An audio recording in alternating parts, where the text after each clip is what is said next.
Hello, it's Kimpaju here with another 40k video Tactica. Today we will be discussing the third strongest unit in the new Necron Codex, and the third strongest unit in the new Necron Codex is the Void Dragon. The Void Dragon received an S minus grade thanks to its amazing durability, its awesome um,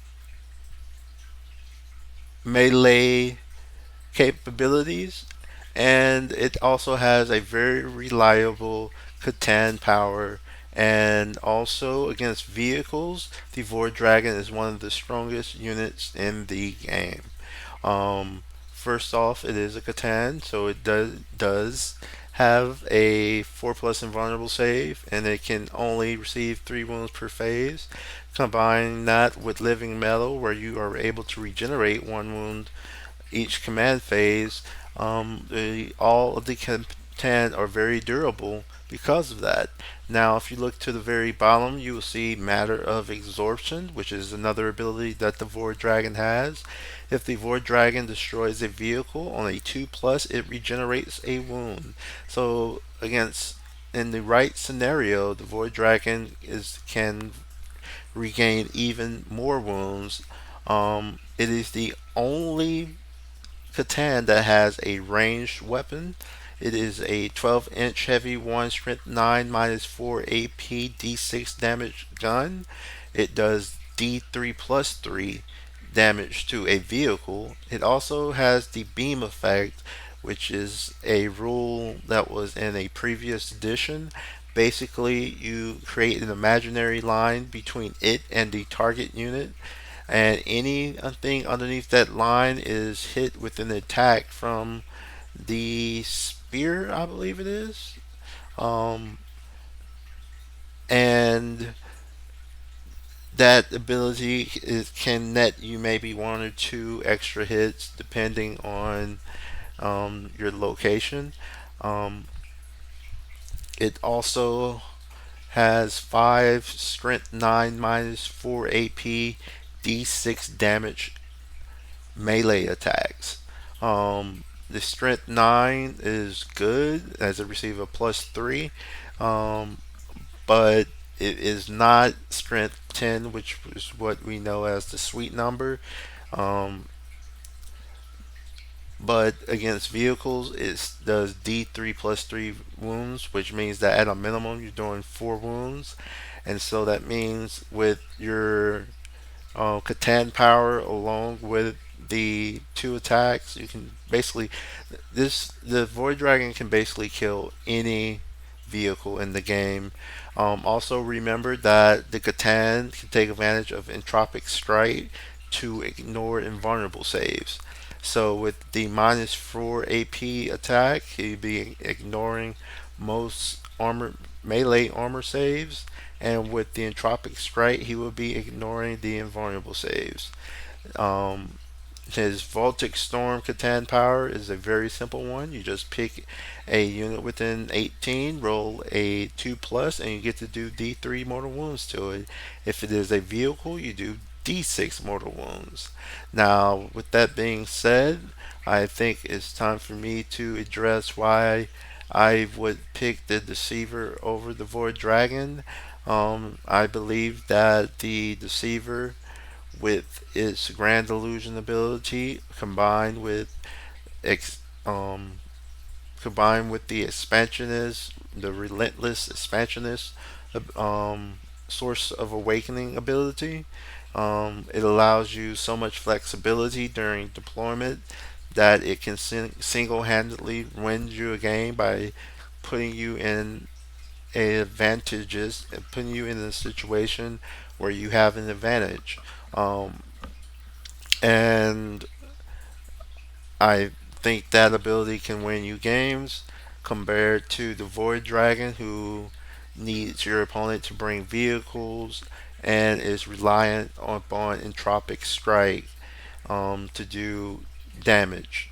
The Nightbringer is a close combat monster, just like the Void Dragon is capable of being a close combat monster.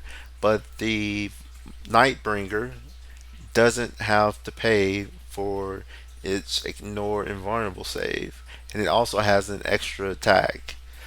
Meanwhile, the Void Dragon is constantly eating up 2 command points each phase to get that ignore invulnerable save. Um, and with it being strength 9, instead of wounding, let's say, a Blade Guard unit on a 2 plus, you're going to be wounding on a 3 plus. And so the numbers don't add up. And then also with the d6 damage, sometimes you roll a 1 or 2, and that can hurt you a lot as well. That is why the Deceiver with its flat 3 damage is useful. Misdirection, -1 to hit, is even more useful. So there's a few things why the Deceiver is slightly better. And when I say slightly better, when I say the Deceiver is better than the Void Dragon, I'm not talking about by a lot. I am literally talking about the the the Deceiver made a 95 and the Void Dragon made a 93 on its test. That's how close it is between those two. With that being said, let's go to the dojo to show how this bad boy, how good this thing is in combat. All right, so we are here in the dojo.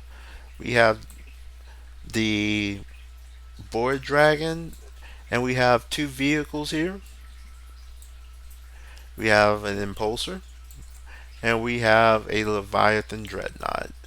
Um, just to show you, just to show you what I meant by not wounding on twos, I'm gonna show you a weakness. The not wounding on twos is a issue. Slash roll 5d6.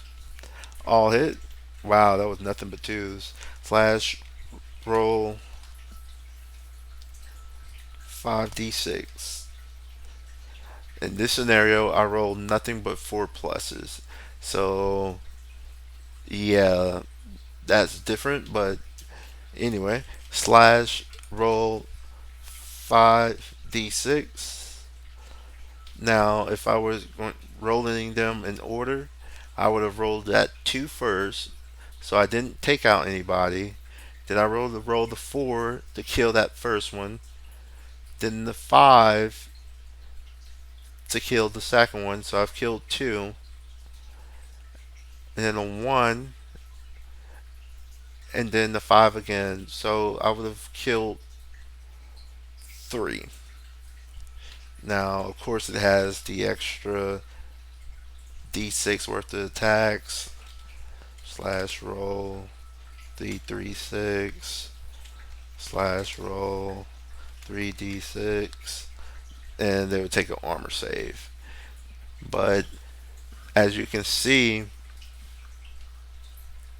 the rolling the 2 and the rolling a 1 can be an issue compared to if this would have been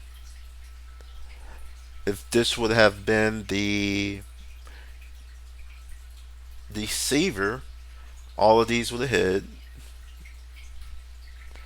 of 6. All of these would have wound with the deceiver. I wouldn't had to have rolled damage. It would have been 3, 3, 3, 3, 3. It just would have been 5 dead Space Marines. Over. Now let's go to the vehicle.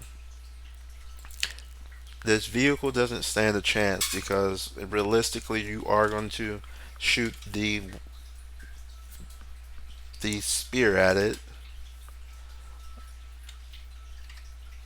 but you wouldn't wound with that. Slash roll.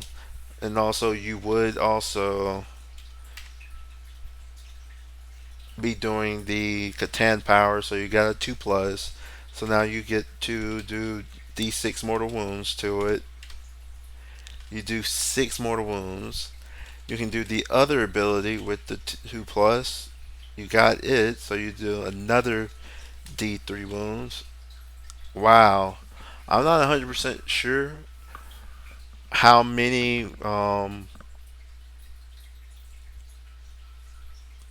wounds an impulsor has, but I don't believe it's nine. That is it. Does an impulsor have more than nine wounds? Is the question I'm asking. Um, I'm gonna try to hurry up and get into this codex real quick. It has 11. Okay, so it has two wounds left, and we already know that in close combat, it should finish this guy off. All right, slash roll 4d6, three. It'd be three saves, and that is 4 8 at a minimum. Slash roll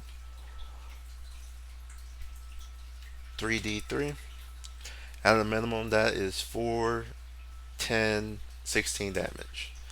Now the same can be said over here with this guy. If I would have had those exact same rolls with Entropic Strike, ignoring the Leviathan's invulnerable save, he would have. Hold up, wait. He does get his. He has a 2 plus, so he does get a chance to save with his 2 plus armor save. He doesn't, so it would have been enough to get through to kill the vehicle. Um, Against vehicles, the Void Dragon is king.